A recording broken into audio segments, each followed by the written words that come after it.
sir. Bismillahirrahmanirrahim. Assalamu alaikum, ladies and gentlemen. I'm Hazima Mozam, and I welcome you all to another exciting and a very promising lecture webinar organized by Comstech.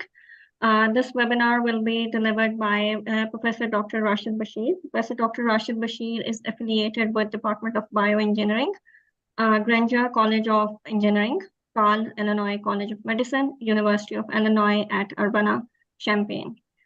In order to welcome and introduce our guest speaker for today, I would request His Excellency, Professor Dr. Muhammad Iqbal Chaudhry, who is the Coordinator General of Comstech and a Mustafa Prize Laureate, to kindly do the honors and introduce our guest speaker for today. Over to you, sir. Thank you very much, Hazima. A'udhu billahi minash shaitanir rajeem. Bismillahir rahmanir rahim.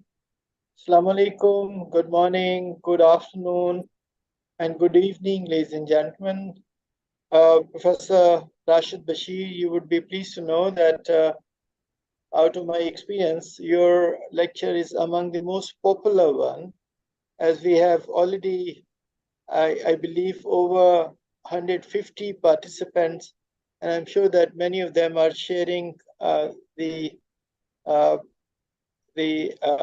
account. So you may have audience beyond our expectation, and that actually reflect not only the importance of the topic, but also your stature as a very, very prominent and the most distinguished scholar in this field. Very pleased to have Professor Dr. Rashid Bashir from the Department of Bioengineering, Holland Micro and Nanotechnology Laboratory. He is the head of the Granger College of Engineering, Carl Illinois College of Medicine, University of Illinois, Urbana-Champaign. And apart from his very distinguished academic and research career, he has been instrumental in popularizing many of these very high technology frontier fields in a broad area of personalized medicine.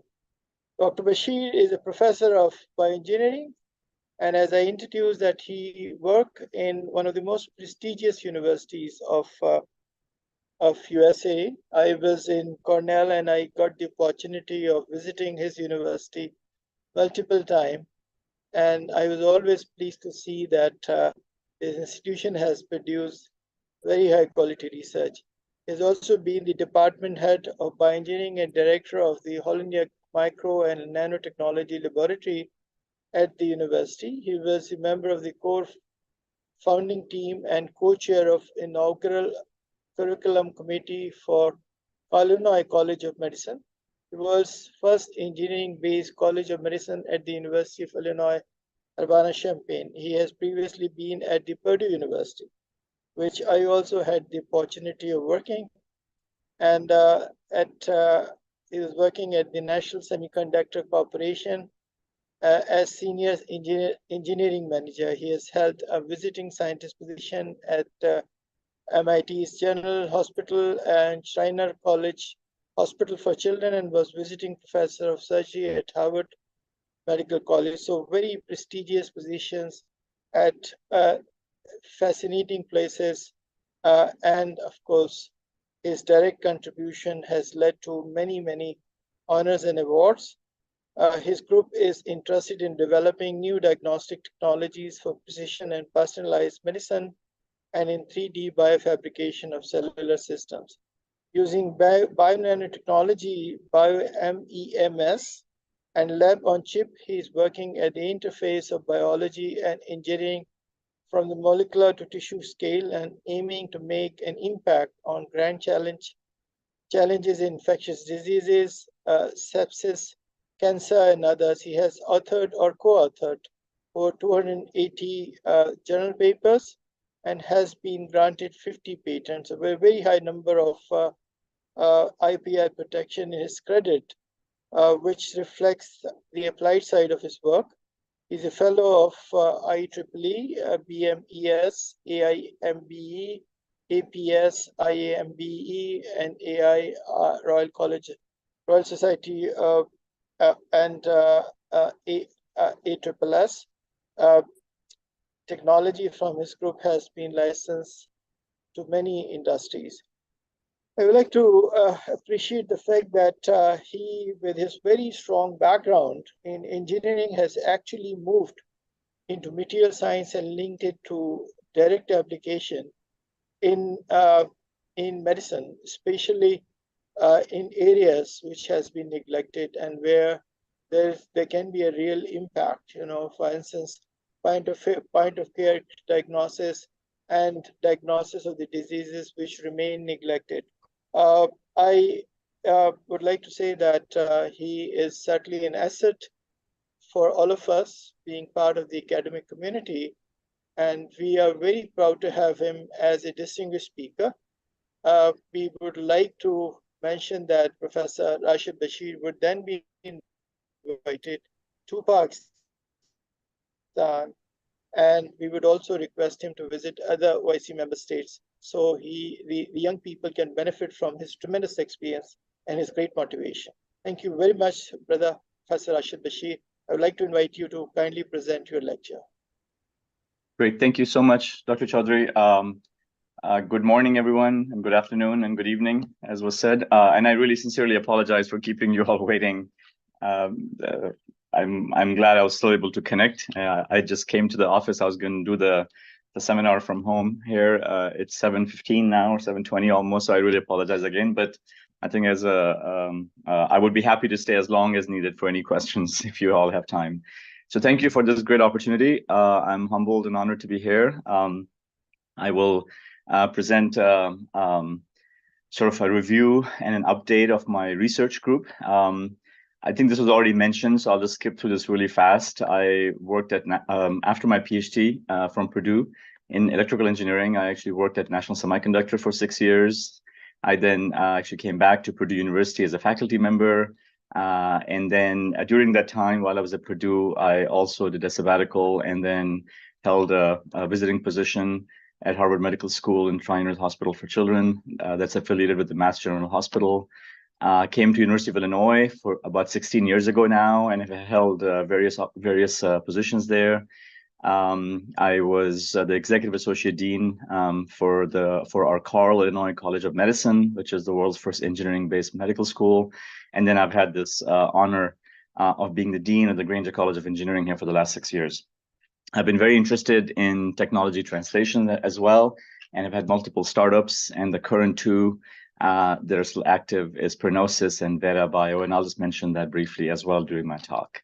So first of all, again, I just mentioned this again, conflicts and disclosures and entities outside the university that I'm a part of. So first of all, just very broadly speaking, I'm very interested in the intersection of engineering and medicine and biology. There is a review article that, again, I had the pleasure and honor of co-authoring with 3 other pioneers in the field that are certainly very senior than me. Professor Xu Chen, who's at UCSD, Professor Bob Nerum at Georgia Tech. He's actually passed away now 2 years ago, and Professor Roderick Pettigrew, who was also the founding director of the National Institute for Biomedical Imaging and Bioengineering at the NIH. And I think just the broad idea that these two fields have in the past been in different trajectories, but really we need to find ways to connect these two fields. And I would certainly add biology here as a foundation for medicine, but certainly engineering as a new frontier for translational medicine. This is a perspective article that we wrote. I would encourage you all to look at this. And again, this idea of high quality healthcare globally while containing or reducing its rising cost. And we posit that the integration of engineering into medicine and medicine into engineering, until these boundaries vanish, will play a critical role in achieving these broad and specific goals. So this itself is a topic of a whole talk itself. But I think just the idea that while engineering has been and is the translation of the laws of physics and chemistry into forward design, having to do that in biology and medicine is really a next frontier. How do we forward design in biology and medicine to have this impact? And then another report I'll point you to, which again is certainly now over 10 years old, is this idea of convergence. Phil Sharp, who's a Nobel Prize winner and now at MIT, actually coined this term, and it's been used a lot. But again, convergence of these different fields of engineering, biology, medicine, and even social sciences and the arts as they can integrate together to really advance our goals in biology and medicine. So what I'll do today is I won't talk about the college. Like I said, we have a big college here, as was mentioned, College of Engineering. And I really won't talk about that. I have the honor of being the dean of that college, and I'm also certainly very much supporting.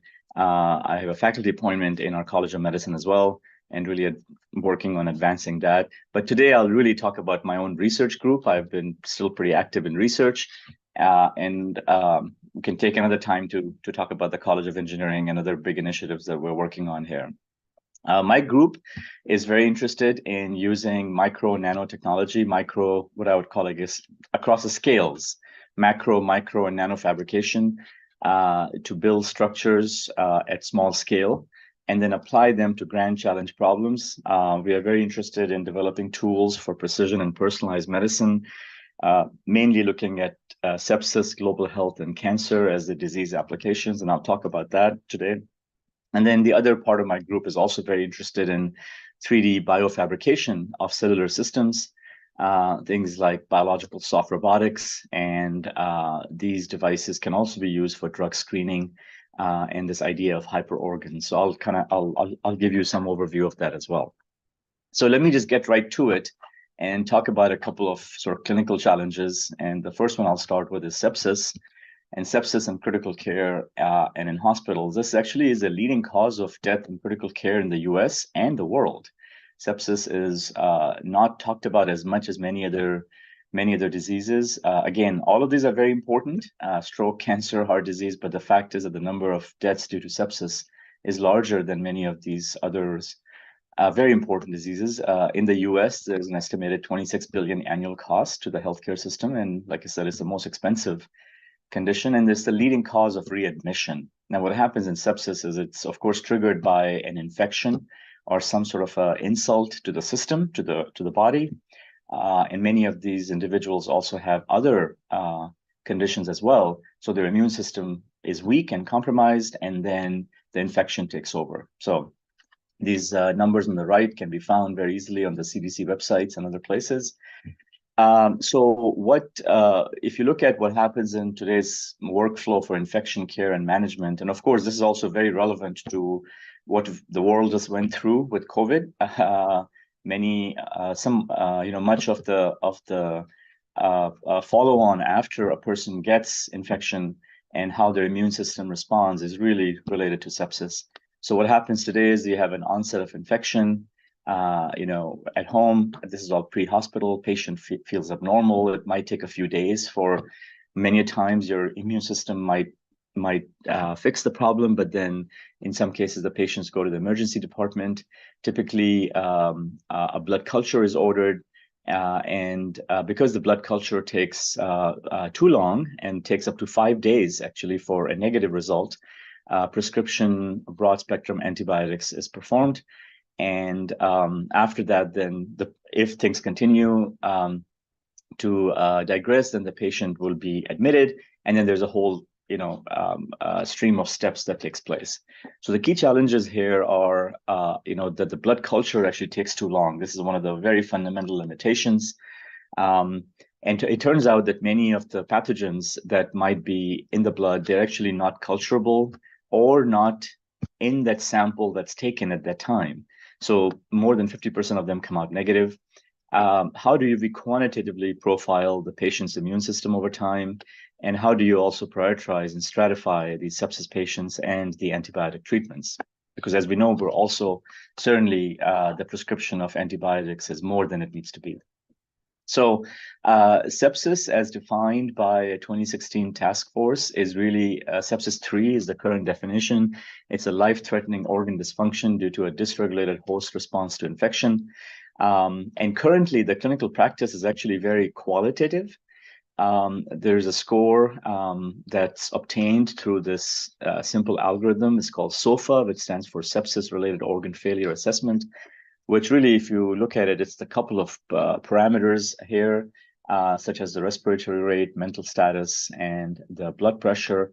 And then there is some additional parameters that are used. So if you put these parameters in a very simple algorithm, then there is essentially a yes/no depending on scores that are obtained. So this is actually very, very qualitative. And what we would like to do is to make this much more quantitative. And in an ideal world, again, be able to identify these clusters of patients that might be moving through a pro-inflammatory and anti-inflammatory stage, and then help them through recovery. But many times, of course, it goes through an organ failure and septic shock. So our view of sort of what I would call personalized medicine for infection and sepsis is shown in this slide, where what we like to be able to do is take a sample from a body fluid, whether it's saliva, whether it's now a nasal swab or nasopharyngeal swab that we've all gotten to know so well. It could be sputum, urine, venous blood, or even a finger prick, and be able to very rapidly detect the pathogen itself, which could be a bacteria, virus, or fungi. And what happens in a clinical lab today, or in some clinical labs, not all, but that if the pathogen can be isolated after it's cultured or after it's detected, then one could perform a drug susceptibility testing. What we would also like to do is to profile the immune system to see how, quantitatively be able to see how well the person's immune system is performing, because again, everybody's immune system is going to be at different levels of activity, and that's what would determine the host response. And then using this information, be able to do some drugs or therapeutic management back to the patient. And certainly over in the last 7 to 8 years, this whole space of machine learning, artificial intelligence, and data analytics has emerged. And the fact that we're collecting all this data. So the goal also is to take all this data and use it as a training set to then develop machine learning algorithms that can provide the physicians guidance and assistance and decision support on what to do next. So I'll talk about a study that we did a few years ago that's been the basis of some of the work that we have done, where we pulled a big team together across clinicians over here at our partner institution, Carle Health, faculty from microbiology, statistics and machine learning, and then my group, which again is primarily looking at making devices and sensors and pulling this whole approach together. And then what we did was we actually got an IRB approved for obtaining blood samples from Carle for patients for which a blood culture was ordered, meaning patients that were suspected of sepsis. So every time a person's blood culture is ordered, we would also get some blood from that sample. Using current technology of flow cytometry and ELISA, we would actually measure these pro-inflammatory markers. These are all proteins here, except the very first one, which is the neutrophil expression, CD64 expression on neutrophils, and then other anti-inflammatory markers as well listed here, such as IL-10, IL-1 alpha, and others. So we also got all of this vitals and clinical information for the person's entire stay in the hospital, however long that was, and we would put all that information together. And then working with our clinical partners and with statisticians, our collaborators that I mentioned earlier, Professor Roshing Zhu and others, we actually then applied, we looked at 5 different machine learning algorithms with and without various selection features, and we sort of estimated their prediction performances using these repeated 10-fold cross-validation. Some of this work has been published recently. And then the bottom line is that it's actually very difficult to identify the state of the patient because the gold standard currently doesn't exist. So we really used the help of our clinical partners, of our clinicians. This is Dr. Karen White and Dr. James Kumar here at Carle. So they helped us look at all of the patient's record and try to categorize them in different states, essentially, depending on the observations that they made. So using that, then long story short, Dr. Bobby Reddy, shown here on the top right, and other folks, and Professor Roshing Zhu and David Zhao.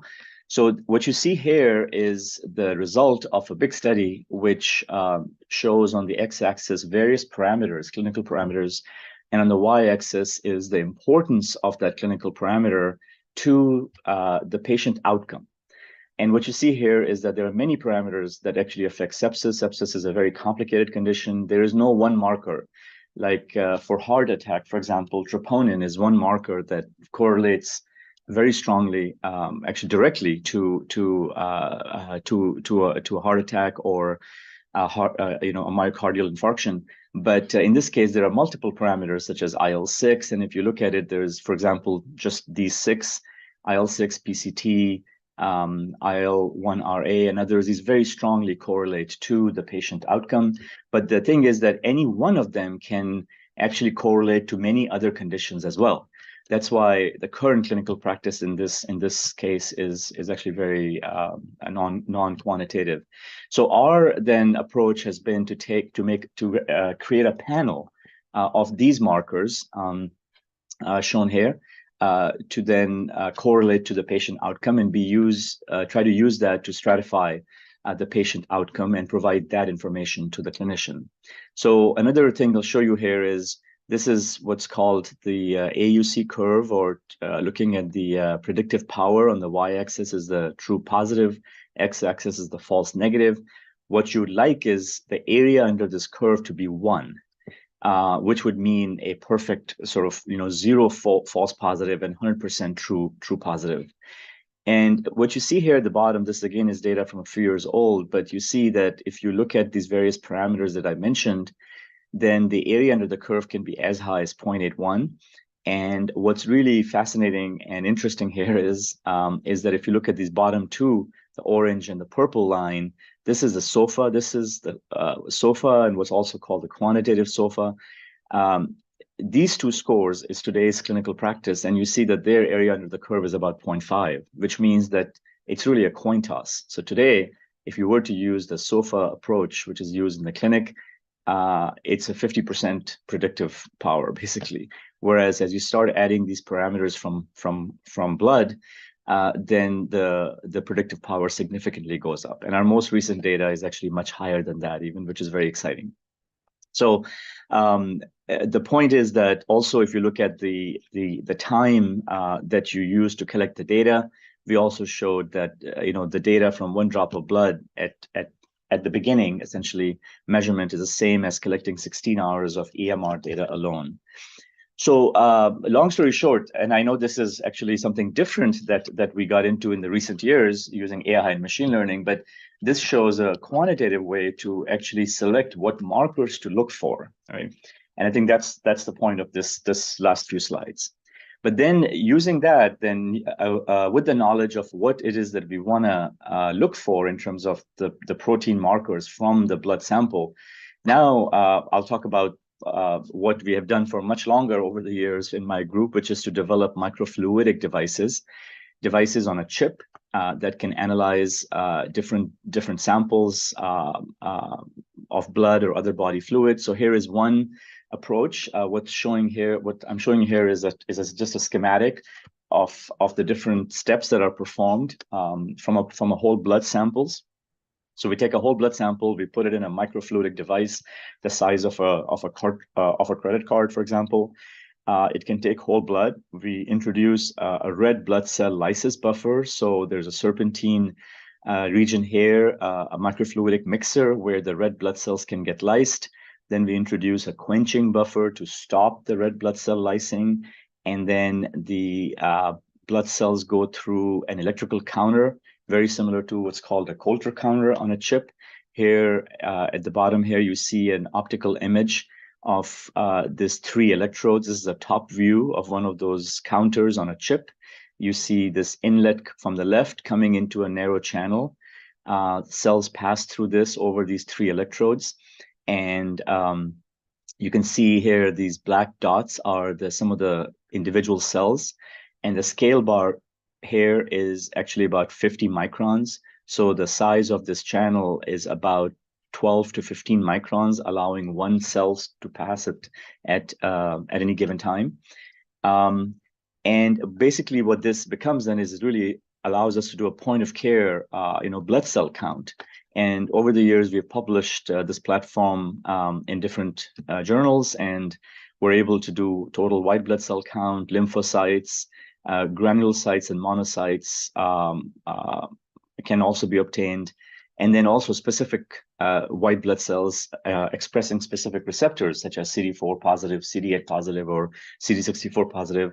And also what's very interesting is that using the same platform, we can also measure protein biomarkers using beads that can be used to capture proteins and then flown in together with the blood sample. So this is what the cartridge, one earlier version of what the cartridge looked like. And what's shown here again is this whole platform, which you can count cells at this first electrode. And then we have an immunocapture region shown here, which actually is pulse of high aspect ratio, where we attach proteins to specific receptors on cell surfaces, and we can capture those cells within this region. And then we can count what's going out. So now the difference of these two electrical counters can also give you the number of cells that have been captured. So it becomes an electrical sort of differential immunocapture. I saw some questions or hands raised, so let me know, please, if you want to just stop me in the middle, or I can keep going and answer questions at the end, whatever works. So I'll let the moderator decide, but I'm fine if you want to stop in the middle as well. What's shown here then, what I'm showing here is a video. Actually, it's a real-time video of whole blood coming into this microfluidic device. The size of these channels is about 100 microns. What you see is whole blood flowing through the serpentine region. And as you can see, after some time, just down the serpentine region, the solution becomes transparent because the red blood cells are all getting lysed. And what's remaining is the white blood cells, which are about 1,000 times less and in number. So you see basically almost nothing. But if I was to stop the video here, let me just stop the video right here. Sorry. And here, if you were to look, you can see actually some of these specks flowing by at very low concentration now because the blood has been diluted. So those are the white blood cells. And essentially, they get diluted in the sample and then they flow in then towards this counter where they get counted first, then captured, and then counted. And here, I'll just keep playing this. So if you go further down, actually, I'll stop here. Here you see coming into now the region where the quenching solution has been brought in. And again,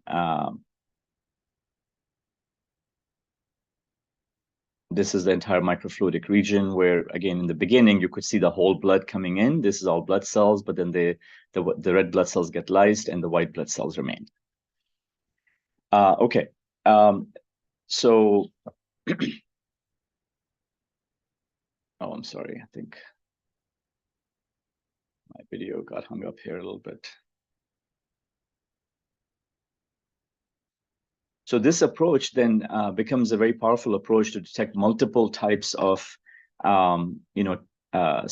entities such as white blood cells, such as proteins. And actually, as a matter of fact, you can also use this to detect microRNA and DNA molecules as well. Okay,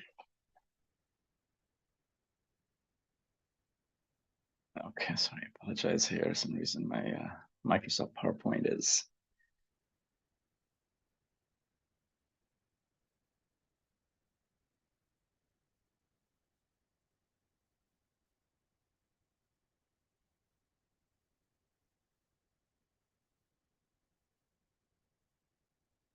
All right. Let's quickly get to where I was. Okay. So using this approach, then we're also able to actually measure CD4 positive and CD8 positive T cells, and these are markers of HIV AIDS as well. So here you see actually data from healthy donors and data from HIV infected patients that we were able to get blood samples from our Champaign-Urbana Public Health District. X-axis is a flow cytometry control. which is we take the blood sample and run it through the clinical lab in a big instrument, and the y-axis is the data from our chip. And you can see here a very good correlation of the two approaches. The top here is the CD4 T cell count, and the bottom curve here is the CD8. And on the right then is the HIV infected patients, which again, in this case, show a low number for a small number of patients, whose white blood cell count, especially the CD4 T cell and CD8 T cell counts, was actually low. So there's good validation in terms of this approach. Then we also did some work on measuring the CD64 expressing neutrophils. And this is the work of Dr. Omar Hassan, who is actually now a faculty member at Rutgers. He's actually a graduate of LUMS from Pakistan and came here, did his PhD in my group. What you see here is data on the top left of the differential count at the entrance and the exit. The red is from the exit, and the green is from the entrance. And essentially, the difference of these two populations then give you, of course, if you add it all up, this is the total leukocytes, but the difference of this will tell you the CD64 cells that were captured, because in this case, we attached CD64 antibodies on these posts. We've done fluidic modeling to sort of optimize the dimension of these posts and the distance between them. On the bottom left here, these are 60 clinical samples, where you can see the x-axis is the control normalized CD64 expression from a flow cytometer, and the y-axis is from our device. And in this case, again, this is preliminary data in the sense that this is not, of course, I mean, this is done in research under an IRB, but you can see a pretty good correlation on samples that we had, fabricated, these biochip cartridge samples that we had fabricated in our labs, and then used it with blood samples from patients. And using this, you can also track the CD64 expression as a function of time of admission, and as well, just basically patients. You can track patients versus time. So this could be, again, a very useful platform for detecting cells and proteins. And then again, one of the things I was able to do working with Dr. Bobby Reddy, who was a PhD student in my group, and he's really the brains behind this company, Prenosis. We co-founded a company that you can look that up on the website for Prenosis. And this company then is looking to sort of pull all this together to provide a sensor, a point of care reader, to be able to measure a certain number of proteins from a blood sample when a patient, let's say, goes to urgent care. But then the idea would be to also in the background have a very large data set, which is now a proprietary set of biological and clinical parameters. And Prenosis at this point has, as far as we know, the world's largest data set for sepsis patients. And then this AI and machine learning algorithm with a software package that would allow physicians to essentially get some decision support to be able to stratify the patients that come to the emergency department. So this is a very exciting endeavor. And again, Bobby is just doing a great job leading this company. Let me kind of continue and go in a couple of different paths here. So the point of care, essentially at the point of care, we would like to be able to get faster sample to result. So the idea of taking not the patient to the lab, but finding ways to get the lab to the patient. So in this particular case, if you look at all of the various processes and steps that are done in the clinical lab to gather this information, there's of course this pathogen culture, as I mentioned, bacterial culture being the most common. There is also what's called the hematology analyzers, which measure blood cell count. So when you do a complete blood cell count, there is also a flow cytometer, which might be used in some labs, which can measure cell surface receptors, circulating proteins, and microRNA. And then, of course, there are nucleic acid amplification techniques and machines such as PCR that now everyone knows after COVID. But so PCR, for example, is performed in these systems. So our goal at a high level is to take sort of all these approaches, right, and put them at a point of care, make them miniaturized and faster to be able to provide that information to the physicians faster, to the nurses faster, or directly to the patient themselves. And that's kind of the vision on the right, is to be able to make devices that can perform all these steps, such as sample prep, sample processing, biomolecular recognition, amplification if needed. So different steps that might have to be performed depending on what you're looking to detect. And again, here there is the pathogen information, and there's also the information on host response. So that's kind of the broader vision. And you heard earlier how we're trying to achieve that vision. So one of the very important step is blood culture, right? How do you really bypass the blood culture? This is a rate limiting step in clinical practice today. So currently what happens is that blood is drawn. There's a venous draw of up to, in the US, the standard is up to 5 milliliters for adults, and maybe up to 1 milliliter for neonates or infants. Then you put this blood in these blood culture bottles, and you let it culture for up to 5 days for a confirmed negative. But of course, you can't wait 5 days. Physicians cannot wait 5 days. So this is what happens is that without getting those results, physicians are they have no option but to treat the patient or do something. So they go ahead and prescribe antibiotics or do what they can without the knowledge of blood culture. But if you obtain a positive culture, then those colonies are extracted, and then you can also then do molecular identification using PCR, which can take another few hours, right? So we have actually been working on this approach for many years, and I'm very excited to have developed an approach that I'll share with you. This was published last year, and another paper also came out just a few days ago.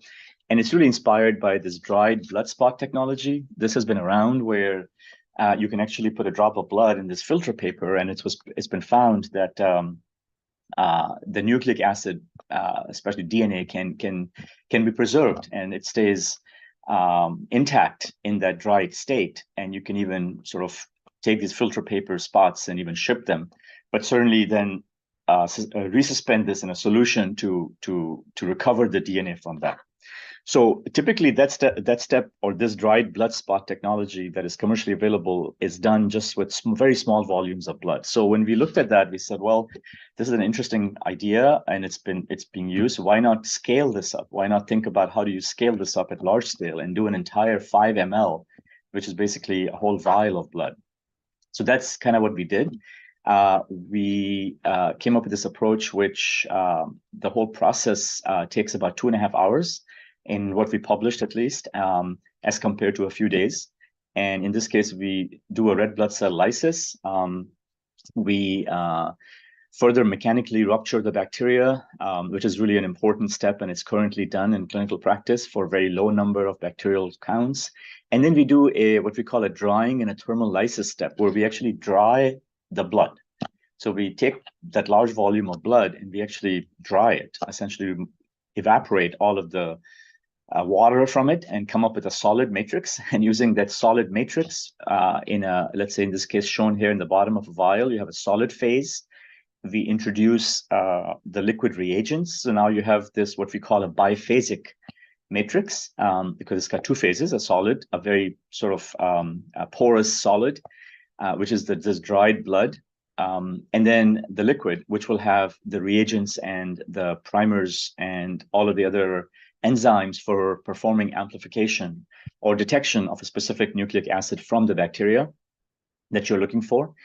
And this biphasic lamp reaction then could take another 30 to 60 minutes. So the whole process here, we can actually start from 5 mL of blood and complete in 2.5 hours. We did some physical and chemical characterization in collaboration with Professor Jonathan Sweedler here in chemistry. Essentially, there's actually very little data on dried blood as a matrix or as a biomaterial. What you see here, these are SEM images of that dried blood cake, we call it, or dried blood. It's a layer at the bottom of that cuvette. Here's some preliminary data that we published in PNAS, which starts with 4 microliter just to show the concept. We dry the blood by heating it, closing the tube and heating it, and then introducing the lamp buffer reagents, and then continuing on to do the amplification reaction. And we found here by looking at this matrix that this actually is a porous, sort of a solid material. This is dried blood, which has this nanoporous, microporous, nanoporous structure. You can measure the porosity, and it actually increases with increasing temperature of that thermal lysis step. And we also, one very important thing, which is really sort of the crux of this technique, is that what we found is that when you do this, the inhibitors in the blood that would typically prevent the enzymes to function, the polymerases to function, those inhibitors get actually sort of inactivated or locked within the matrix. And they are in the matrix, but they're inactivated. And hence, the liquid and the primers and the polymerases are able to penetrate the solid in this nanoporous matrix, find the pathogen, and actually begin the amplification process. And then the amplicons diffuse back out into the clear supernatant that we are able to detect. So we believe that's what's happening. Here is some mass spec data that shows evidence towards that if you actually take liquid from this dried blood supernatant, essentially, you're able to measure in a mass spec presence of heme, which again, is an indication. Heme is one of the inhibitors of the enzyme in whole blood. That's why this technique doesn't work from whole blood. That's why you cannot just take whole blood and run PCR straight through it, because there are inhibitors that actually inhibit the polymerase activity. So we showed that those inhibitors are indeed in the matrix, and we think that's what's happening here, and that's why this technique actually works in this biphasic reaction. So very excited about this. We detected heme B. We actually detect both the alpha and the beta globin subunits, and we also showed that the supernatant actually does not have heme in it, which means that these inhibitors are getting locked in the solid matrix. So using that, using this approach, we also did a clinical studies with patient samples from Carl. This again, we get blood that I mentioned earlier too. Is actually an extension of that similar study that we did before, where the blood sample is obtained for patients suspected of sepsis. But in this case, what we did was we would get a second tube, because the first tube is sent for the lab results, and then we would get the second tube. And in the second tube, we would look for the pathogens that were found in the control, essentially, and seeing if we can get a 1-to-1 correlation. So you see here, this is the threshold time of the amplification. In this case, anywhere from 30 to 60 minutes. What you see here, 4/8, this is essentially the number of replicates that were run, and the fact that it was positive in those 4 out of 8. And we were able to see this for E. coli, for MSSA, whereas when they were negative, clear negatives, our approach also didn't find any results, or we didn't find a positive either. And here you see for E. coli and MSSA, the time to result for our approach, which is here, versus the typical standard culture plus PCR. So this is the clinical results, these right here. And you can see they're in the 20 to 50 hours, depending on how long the culture took. Whereas right here in 2.5 hours, this is data from our technique. And we find, basically a 1-to-1 correlation. Whenever the clinical results were positive, we also found the same positives. So this is very exciting. And now we're continuing to expand this. We'd like to make a sort of a pixelated Petri dish, essentially, where we want to take the entire 5 ml and be able to run it on a device. Yes, please. Professor Rashid, just 2 minutes for you to conclude, please. Okay, all right. I'm sorry to, continue. Okay, no problem. I know I started a little late, so I'm going a little longer. So I'll continue this onwards, try to skip through some of the slides. We have also done some work that we published in the recent years on using these point-of-care devices for SARS-CoV-2. This is a cartridge, additively manufactured cartridge, plus the handheld reader that uses a cell phone camera. And we're able to do the study with nasal swabs and VTM and showed a very good correlation between the clinical results and our results. This actually paper was published the year, as you can see, this is 2020. So as soon as the genome sequence was out for SARS-CoV-2, we developed these primers and developed the LAMP and published this work just a few months after. And since then, we've also expanded and continued that work with different generations of these devices, using microfluidic additively printed cartridge with our collaborator, Professor Bill King, and various graduate students that have worked on this over the year. Here is just a video of one of these cartridges where we can put in the sample in this vial, use this pump to flow the sample through this microfluidic mixer, run it through this flower-like structure here, and be able to do amplification in these channels to look for even multiplex detection. Essentially, right now we are finishing up a paper that can detect, where we show detection of SARS-CoV-2, flu A, flu B, and RSV at the same time. What is next here? I'll try to just quickly mention, we also started another company that's was actually unveiled only recently, just a few weeks ago, called Veda Bio. This is again working with one of my research scientists and postdocs, student Anurup Ganguly, and we have a very exciting approach to detect pathogens in a multiplex fashion in antigen testing times, but with PCR sensitivity. Okay, I have more slides here, but I think maybe in the interest of time, I'll try to skip through this. This is work we have done on cancer for detection of the state of a cancer tumor from a patient. And then the last thing I'll just show where I can end is we've also done some work on 3D bioprinting and using stereolithography to print cellular structures and tissues that can be used not only for drug screening, but for building biological robots, essentially at a small scale. These are biological machines that can be powered by skeletal muscle cells. And I'll just end at this is a collaboration with Professor John Rogers. What you see here is a top view image of a structure that has electronics, but electronics is actually wireless circuitry is actually activating skeletal muscle cells that are optogenetically transfected. And we can control this left versus right using remote control and get these small, in this case, 2 to 3 centimeter scale biological hybrid machines. This is in a fluid. We can control the direction they're going and they can turn and walk essentially. And this is more of an engineering application of this biohybrid electronics, as I mentioned. So with that, I can actually try to get to the end. I can answer any questions. I again apologize for the delay in the beginning.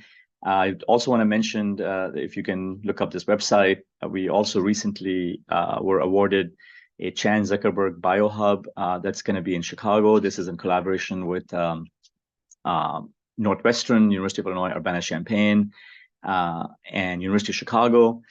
Dr. Shana Kelly is leading this hub, and many of us are helping us get this started and are on the advisory committee. And here the idea is to, again, develop technologies for measurement at the tissue level, measurement of biological processes within the human tissue, with an ultimate goal of understanding and treating the inflammatory states that underlie many disease states, including sepsis. I'd like to thank my research group and my collaborators, lots of them over the years, and many funding agencies. And I thank you for your time, and I can take questions as you wish. Thank you very much, Professor, for a very interesting and a very comprehensive presentation, I must say. There are a few of the questions that have been posted in our chat box. So with your permission, I'll start with the first question. Please. It is Ms. Mehek who has asked this question. She's asking that what is the principle of nano drop analysis? Is this technique similar to nano drop analysis, or is it something different? So it's probably related. If you mean by nanodrop, some of the work that's like a droplet PCR, if that's what you mean, then yes, this work is using similar technology. The droplet PCR is an approach which takes a sample and turns it into small droplets and performs amplification reaction within each droplet. So that's one approach, and it's commercially available, the droplet PCR. And what I'm showing here with the microfluidic device is similar techniques, but our approach is different, where we're doing that electrical counting and electrical analysis of the cells, and also doing a capture of cells. So what we are doing technically in that approach that I presented to you was a combination of what we would call a flow cytometry, essentially, and a culture counting, all integrated into a microfluidic device. Right, thank you. There is another question from Mr. Muhammad Nasir Yunus. He's asking the clinical features panel for the sepsis, which was selected, was it selected solely based on the statistical analysis, or experimental analysis were also carried out? Yeah, that's a great question. So we looked at, of course, lots of literature and looked at the biology of sepsis. There's a lot of data out there that talks about the different pathways on the biology of sepsis in terms of which pathways get activated and which proteins are upregulated or downregulated, whether they are anti-inflammatory or pro-inflammatory. So what we did was we collected our big panel that we measured using a lot of the literature that existed already. And then using that, then because they all have some biological basis, then we use machine learning and statistical techniques to try to determine which one of those protein markers is more important than others. So the data was based on measurements, and then statistical analysis, and then machine learning and AI. Right, thank you. So there is another question from Mr. Abdul Hafiz. He's asking how much time is required for the dried sample to be transported to lab? Are bacteria viable throughout that transportation? That is his first question. And the second, which is related to it, is that also antibiotics and immune systems might interfere in the dried samples to kill or stop its growth. So your comments on that? Yeah, that's a great question. And I think that's exactly what we're trying to do, is to actually measure the bacteria in that dried sample, right? So the fact that it's dried, once you dry it, you absolutely stop any further growth of that bacteria. And that's okay, because we're looking to detect that bacteria that is trapped within the dried matrix. So yes, well, in our case, we have done all of the work very close to the clinical lab. So we don't want to transport it very far, because it's a 5 ml blood draw. That will not be done at home or by the patient themselves. That will be at the clinic or at an emergency room or in the emergency department. So the goal is to be able to draw that blood and provide that information back to the clinician, whether a bacteria is present or not. And that takes us, in today's, our current approach takes us about 2.5 to 3 hours as compared to a few days. Thank you very much, sir. With this, you can see there are so many compliments for your excellent and very impressive presentation. And with this, I would like to thank you on behalf of Comstech and myself for taking out your valuable time and imparting your information and knowledge to us and to all the participants who have joined us from different corners of the world. And again, thank you very much for your time. And as Professor Iqbal said, we hope to see you and engage with you through different activities of Comstech. And with this, I would also like to thank our participants who have joined us and remained with us and made this session an engaging and a fruitful one. Thank you very much, everybody, and thank you very much, and bye-bye. Thank you. It's my pleasure. Thank you so much. Thank you.